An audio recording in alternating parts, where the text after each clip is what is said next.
The same morning, my husband slid a manila folder across the breakfast table and told me he was in love with someone else. I found out his firm was under federal investigation. He was calm about both things. That was what I remember most, how calm he was. How he poured himself a second cup of coffee, straightened his tie, and said, "I think we both know this hasn't been working, Camille." Like he was walking out of a meeting that had run long. The folder had a sticky note on top in his handwriting. "Everything's yours. The house, the savings account, the car. I don't want anything." I picked it up and read it twice. "What about Raina?" I asked. He paused for exactly one beat. "She doesn't care about things like that. She loves me for me." I put the folder down. I looked at the man I had been with for 6 years, married to for 4, and I said, "Okay."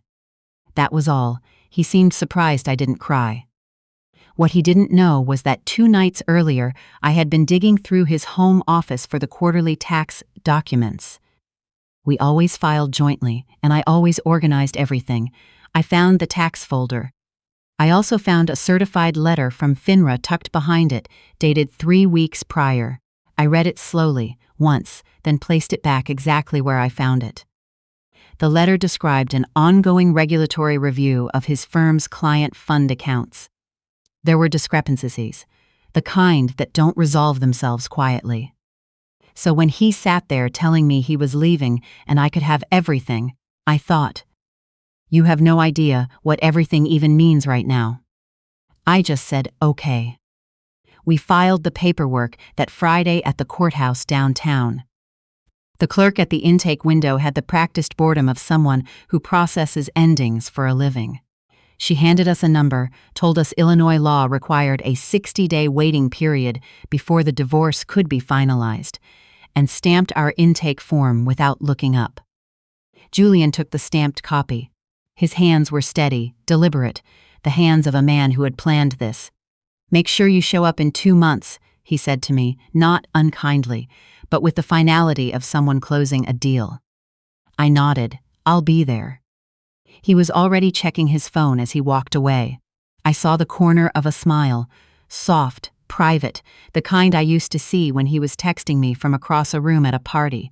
That smile hadn't been mine in a long time. I just hadn't let myself understand what that meant. I drove home and called a real estate attorney before I even got out of the car. The house was a 4-bedroom in Lincoln Park that we'd bought 3 years ago. My mother-in-law had cried when we signed the closing papers. "This is your foundation," she'd said, squeezing my hands. "This is where you'll build your life." Julian had been the one to find it. He'd also been the one who made sure only his name was on the mortgage. Something about tax strategy, he'd explained, and I had trusted him. What Julian apparently hadn't thought through was that in Illinois, assets acquired during a marriage are marital property, regardless of whose name is on the deed. And since he had, in a moment of theatrical generosity, signed a written settlement agreement giving me everything, notarized, witnessed, very official, the house was mine to do with as I pleased. I listed it the following Tuesday. His colleague Patrick called me that evening. "Camille, I just saw the Zillow listing. Is it true? You two are really doing this?" "We are," I said. He was quiet for a moment. "He's making a mistake. He knows that, right?" I didn't answer that. What I said was, "I appreciate you calling, Patrick. I really do." "You reorganized your entire career around his schedule," he said, voice rough. "Every client dinner, every last-minute trip, you were there without complaint. She has known him for 8 months." I already knew how long she had known him. That math wasn't the part that surprised me anymore. I thanked Patrick and hung up. The first time I saw Raina in person was 2 days after the filing. I was carrying a box of Julian's things to his car. He'd asked if he could leave some belongings at the house until he found a place, and I had agreed, which I understood almost immediately was a mistake.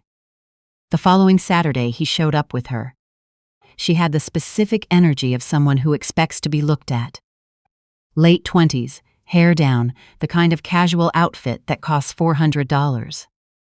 She stood in my driveway and studied my house with the expression of someone appraising a property they plan to acquire. Julian. Her voice was bright, proprietary.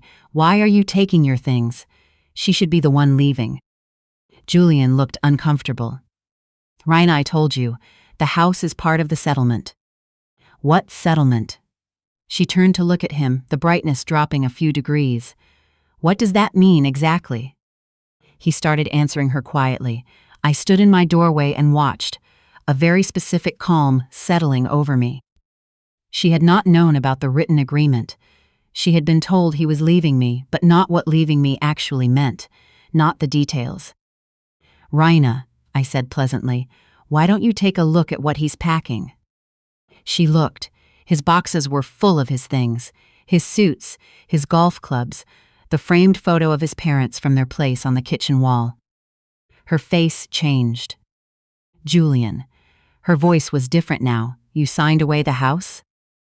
We can talk about this later. You signed away everything? She stepped closer to him. That's hundreds of thousands of dollars in equity. Raina. He said her name with a patience that cost him something. What we have is worth more than a house. I promised you that. She looked at him for a long moment. Then she looked at me. I smiled at her with all my teeth. She helped him finish loading the boxes without another word. I watched them from the doorway and thought about the FINRA letter sitting in his office exactly where I'd left it. 3 weeks in, my mother-in-law called and asked if I'd come to Sunday dinner. I should have said no. I said I'd think about it. Julian picked me up because his mother had specifically requested it, and the 27-minute drive to his parents' house in Naperville was absolute silence in both directions. A photo of Raina was visible on his phone screen when it lit up on the console. A small sticker of a daisy was on the dashboard on the passenger side, her mark on his space. I opened the back door without being asked and sat there like a stranger he was chauffeuring somewhere. Dinner was the dinner it always was. His mother piling food onto my plate, his father asking about work, the careful choreography of a family that does not discuss difficult things directly. Then his mother looked at me with soft eyes and said, Camille, you two have been together 6 years. Don't you think you can work through whatever this is? I set my fork down. There's nothing to work through, I said. Your son has been having an affair with a 26-year-old from his office for the past 8 months.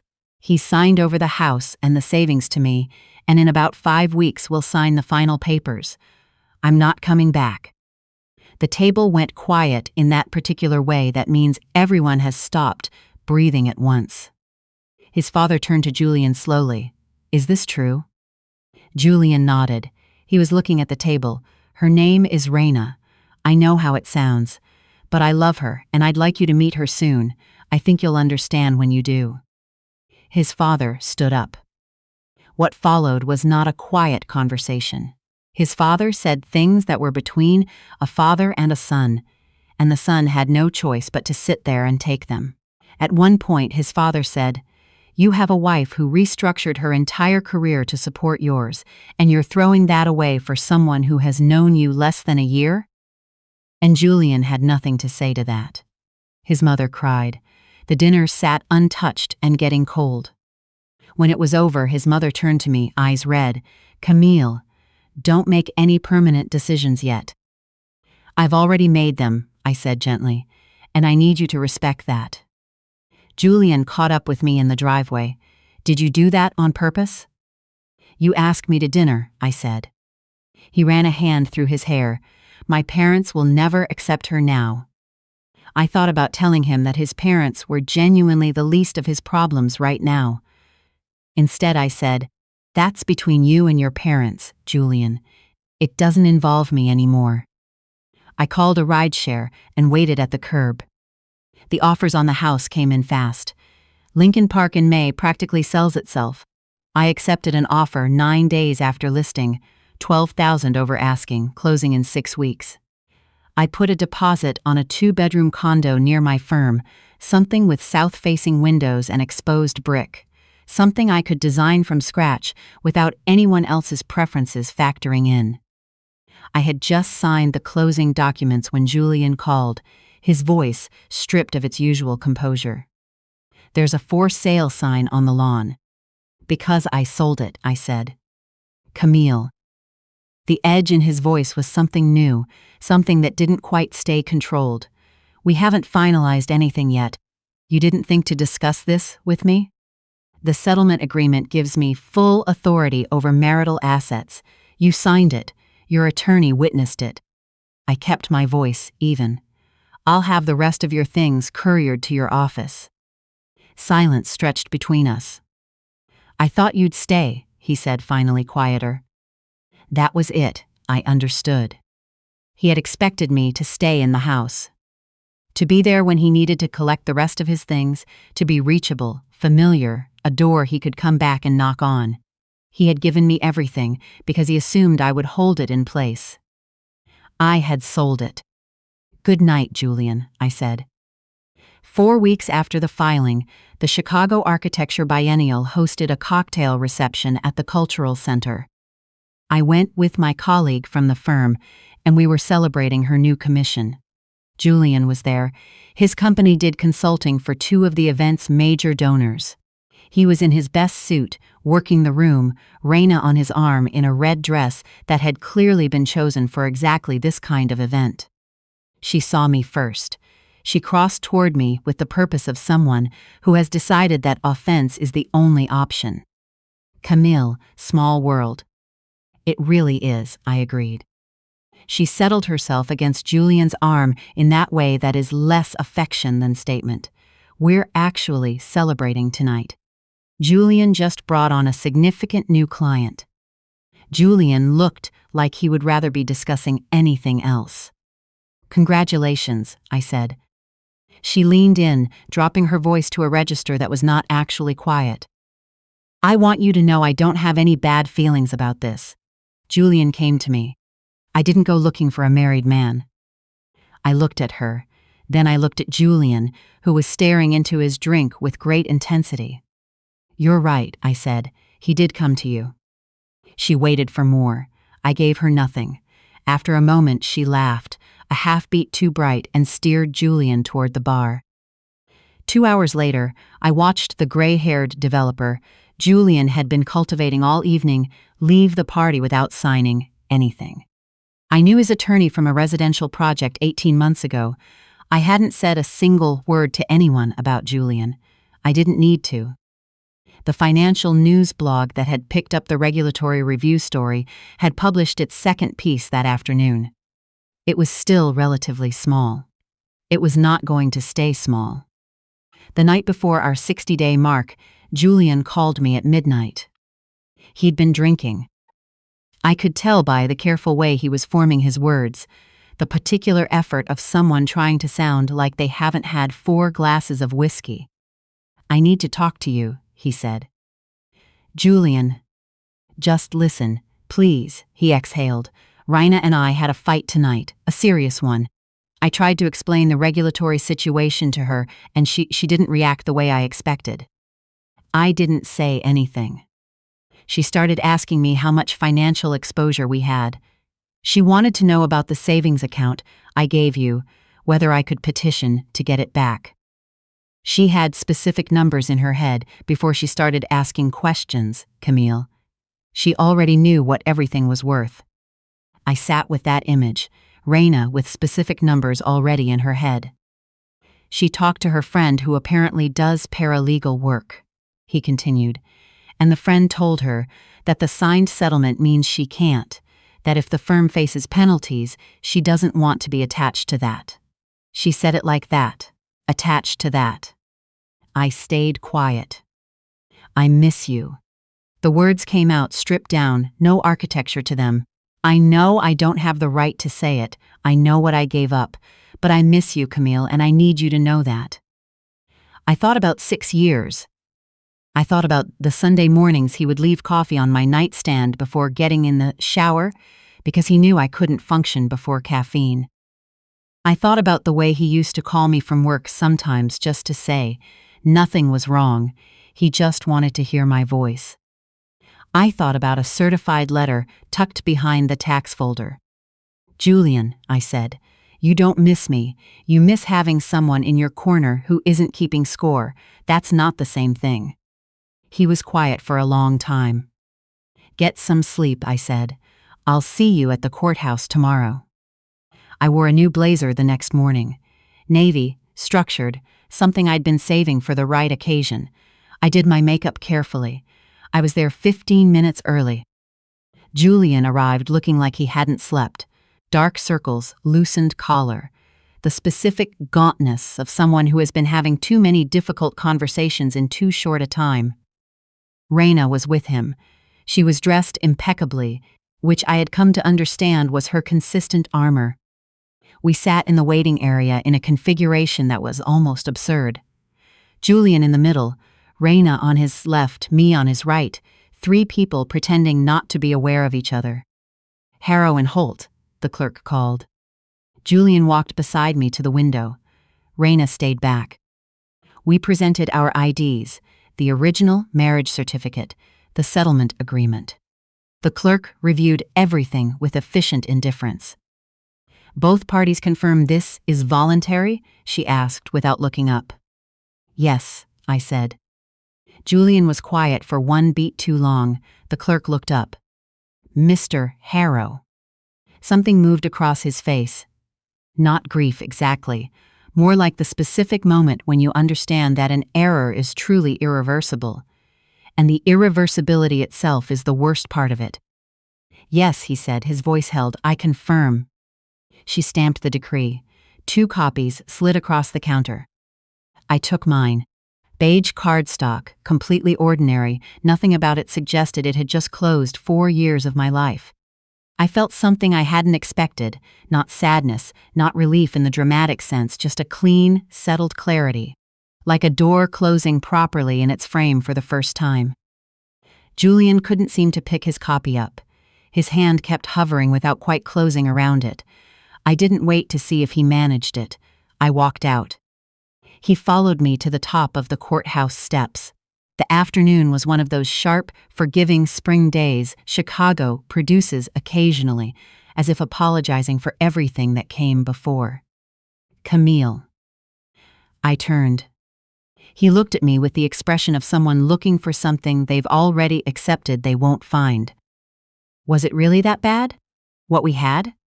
"No," I said honestly. "It was good for a long time." He swallowed. "Then why couldn't we fix it?" "Because you didn't want to fix it. You wanted something new." I shifted my bag on my shoulder. "I genuinely hope you find what you're looking for, Julian." I walked down the steps. Behind me I heard the click of Raina's heels on the stone, heard her voice. "Did you get it? Let me see." A pause that was 1 beat too long. "Finally," she said the word with a satisfaction that had nothing whatsoever to do with love. I didn't look back. The news broke 6 weeks later. The regulatory review had expanded into a formal investigation. There were client fund accounts with misallocated assets going back nearly 4 years, which meant the pattern had been running while we were married, while I was filing our joint taxes, while I was organizing his papers and finding letters I placed back exactly where I found them. Patrick called me first. "Your name isn't anywhere in the documentation," he said immediately. "I wanted you to hear that from me directly." "I know," I said, "because I didn't do anything." "He's going to lose his license. Multiple civil suits are already being filed." Raina retained her own attorney last week. She's claiming she had no prior knowledge of any irregularities. I thought about Raina asking Julian, the night before we finalized, how much financial exposure they had. Her friend the paralegal. Her very efficient prior knowledge of exactly what the signed settlement meant. "That's between them," I said. The mixed-use residential project I had been developing for 18 months, the biggest commission of my career, broke ground in June. My firm made it the centerpiece of our portfolio presentation. There was an article in Crane's Chicago Business. My mother called me 3 times that week. Zoe, who had been my closest friend since our first year at Illinois, took me to dinner at a place in the West Loop.